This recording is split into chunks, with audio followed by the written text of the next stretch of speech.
I've always had a passion for dogs.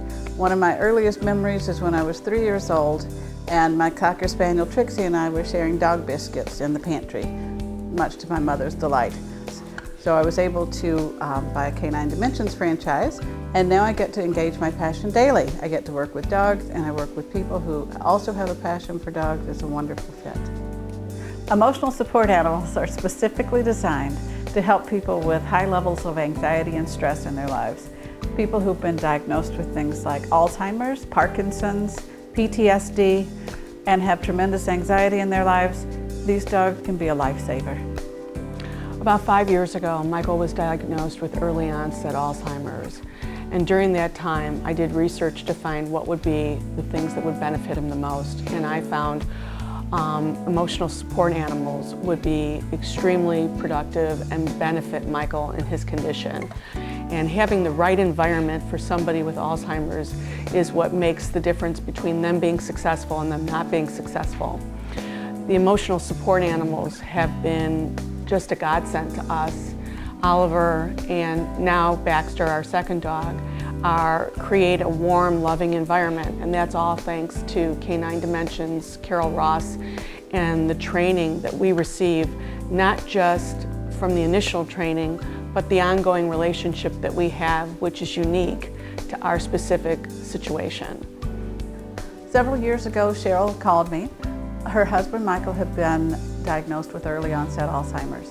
Her vet had recommended a specific breeder where they got Oliver, and she wanted him to be trained from the beginning so that he would have a strong bond with Michael, would respond to his commands, and would just be a very well-behaved companion for him. Over the years, I have found her to be so understanding, so warm, so caring in dealing with Michael that I feel that having that type of person in our lives has given us so much comfort, not just having Oliver and Baxter, but truly having a friend that we see weekly and helps us on an ongoing basis with the training of the dogs. When Michael was first diagnosed, I realized early on there was no one location that could give me the information I needed in order for Michael to be successful. At that time, I decided that we needed to write a book. And I looked over to Michael and I said, I think we should write a book and create strategies and share them with others. These strategies, I believe, will help others, and including in these strategies, an important one was how to find an emotional support animal. And we have a whole chapter dedicated in the book in how to train that animal in order for you and your loved one to be successful by having an ESA dog. Oliver and Baxter have been incredibly empowering for Michael.